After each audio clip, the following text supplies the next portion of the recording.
Les meilleures vacances de ma vie. Enfin, maintenant je pouvais me détendre et passer mes journées à ne rien faire. On s'est mis dans les dernières rangées du cinéma pour que personne ne nous dérange. Puis on a mis nos pieds sur les sièges devant nous. Et on a sorti tout le coca et le popcorn qu'on avait apporté. Chris faisait des blagues sur le film et nous on rigolait. Même quand il y avait des moments chiants dans le film, c'était pas grave. On se jetait juste du popcorn dessus et on rigolait encore plus. Salut, je m'appelle Julie. J'ai 16 ans et j'adore regarder des films. Peu importe le genre, tant que je les regarde sur grand écran. Et tu sais quoi? J'ai eu beaucoup de chance. Mais avant de te raconter mon histoire, n'oublie pas de t'abonner à la chaîne. Le cinéma était littéralement dans la rue à côté de chez nous et mes parents ne voyaient rien de mal à mon passe-temps. Donc je pouvais aller au cinéma quand je le voulais. J'y retrouvais Ruth et Chris, mes meilleurs potes, presque tous les jours. Et on choisissait ensemble quelque chose à regarder. L'été arrivait et tu ne peux même pas t'imaginer à quel point j'attendais ça avec impatience. En fait, mon frère aîné, Steve, avait repris son job d'été au cinéma. Il y avait déjà travaillé l'année dernière. Et ça nous arrangeait bien avec mes potes. Steve nous donnait du popcorn et des sodas gratuits quand personne ne regardait. Et c'est pas tout. Comme on allait au cinéma presque tous les jours, le gardien de sécurité, qui s'appelait Marcus, nous autorisait à apporter notre propre bouffe, comme des glaces ou des bonbons. C'est pourquoi je comptais littéralement les jours jusqu'à ce que mon frère commence son taf. Et au début, c'était tout aussi incroyable que l'année dernière. C'est juste dommage qu'on n'ait pas pu en profiter plus longtemps. Tout a commencé le jour où j'avais prévu de regarder Cruella pour certainement la 6e fois. J'ai tellement kiffé le film que je connaissais quasiment les répliques par cœur. Mais ce jour-là, j'avais prévu quelque chose de spécial. Avec mes potes, on allait apporter de la pizza, des couvertures et des oreillers au cinéma. Et on allait se faire un vrai petit coin douillet au dernier rang. On parlait de tout ça avec Ruth au téléphone. Quand mon frère est entré dans ma chambre, sans même frapper. Quand j'ai vu son visage, j'ai tout de suite compris que ça n'allait pas. « Ça ne va pas ?» ai-je demandé inquiète. Il a hoché la tête puis m'a dit « J'ai été virée, t'imagines ? Je n'ai aucune idée de ce que j'ai fait de mal. » Mon frère avait l'air tellement malheureux que je l'ai invité à se joindre à nous pour notre soirée cinéma le lendemain. Ça l'a tout de suite rendu plus heureux et on a commencé à préparer ensemble. On a mis tellement de trucs dans nos sacs à dos qu'on pouvait à peine les fermer. Le truc, c'est qu'une fois arrivé au cinéma, on a eu une mauvaise surprise. Il y avait un grand type Mossad debout près de l'entrée, au lieu de notre Marcus habituel. Quand il nous a vus, il nous a regardés comme si on était des criminels prêts à braquer le cinéma. Je n'arrêtais pas de me dire « Fais comme si tout est normal, Julie !» J'étais terrifiée à l'idée que le nouveau garde nous arrête. Sauf que ça n'a servi à rien au final. Il nous a demandé d'ouvrir nos sacs à dos, évidemment, et de lui montrer ce qu'on avait à l'intérieur. Quand il a vu toute la nourriture qu'on avait pris, il nous a dit d'un air menaçant « Vous ne pouvez pas apporter de la nourriture au cinéma !» C'est là que Chris a décidé de prendre les choses en main. « Écoute mon pote, dit-il en souriant, tout le monde nous connaît ici, et on a toujours pris de la bouffe avec nous. Alors pourquoi toi, tu ne veux pas nous laisser entrer ?»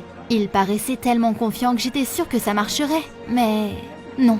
Le garde a juste secoué la tête. Ruth et moi avons commencé à le supplier, mais ça n'a pas fonctionné non plus. À la fin, j'ai même fondu en larmes, mais le nouveau garde n'a pas bougé. Plus tard, j'ai découvert que le propriétaire du cinéma avait changé. Il avait installé des caméras cachées partout, et il avait également viré tout le monde qui avait enfreint ces précieuses règles d'une manière ou d'une autre. C'est pour ça que Steve a été viré. Le nouveau propriétaire a dû le voir nous donner de la nourriture gratuite, et il a décidé qu'il ne voulait pas de ça. Quand j'ai raconté à mon frère ce qui s'était passé, il est devenu rouge de colère. Il a dit qu'il ne méritait pas d'être viré pour ça.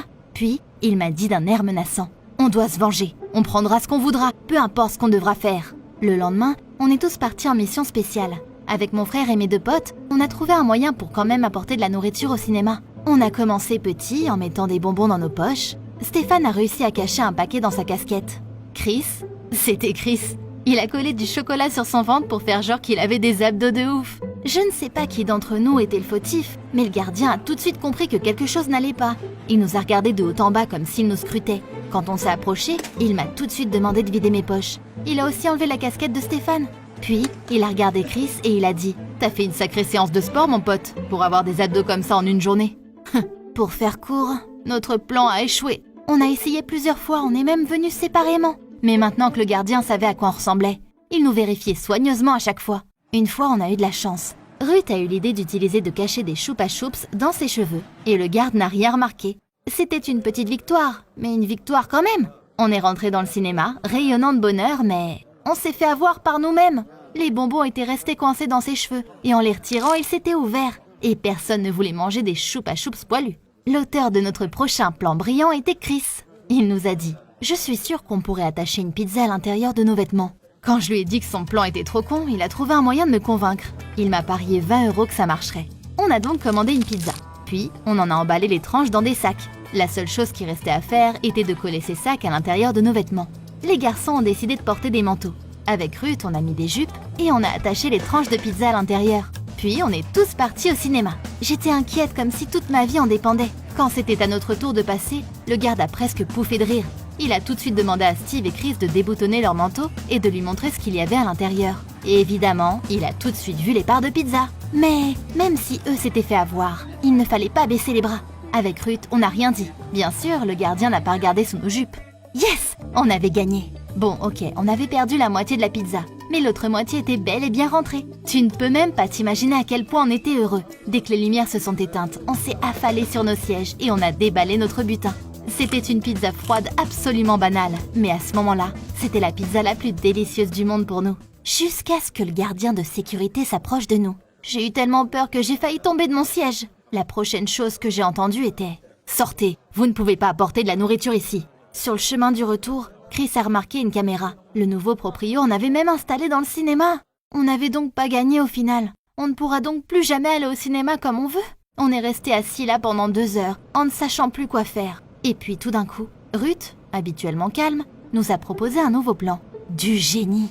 On a attendu quelques jours avant de revenir, mais cette fois, on n'est pas venu à 4, mais à 5. Ruth avait une sœur qui était enceinte, et elle est venue avec nous. On s'est approché du gardien comme si de rien n'était. On lui a montré nos poches, vidé nos sacs, enfin tout le tralala quoi, pour qu'il soit convaincu qu'on n'avait rien pris avec nous. Mais quand le garde a vu la sœur de Ruth, il est devenu tout blanc. Il a déchiré son billet avec des mains tremblantes, puis elle aussi avait l'air très perdue.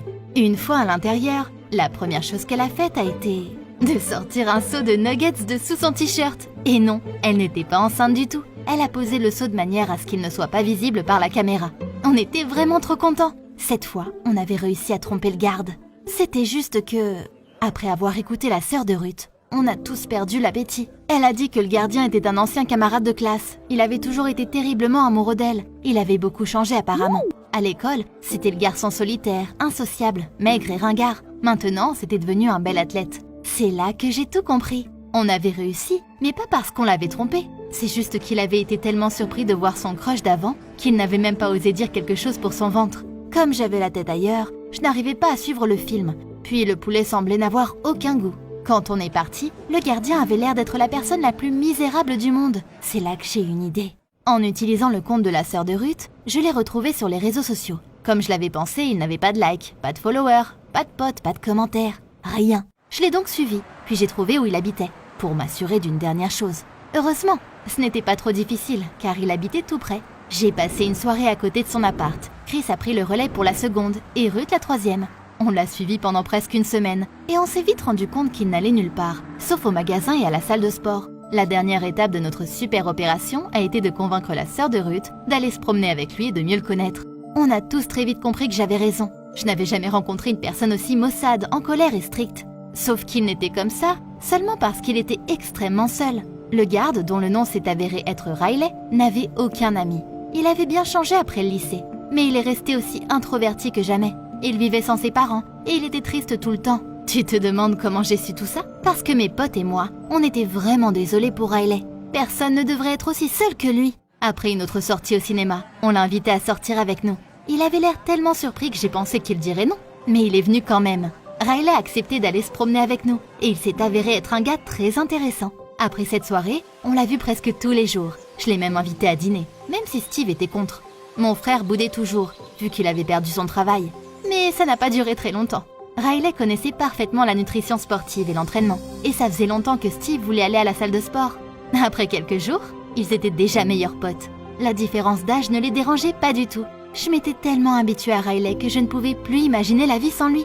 Il travaillait toujours comme gardien de sécurité et ne nous laissait toujours pas aller au cinéma avec de la nourriture. Mais ça ne nous dérangeait plus du tout. Après tout, on s'était fait un vrai bon pote, et c'est bien plus important.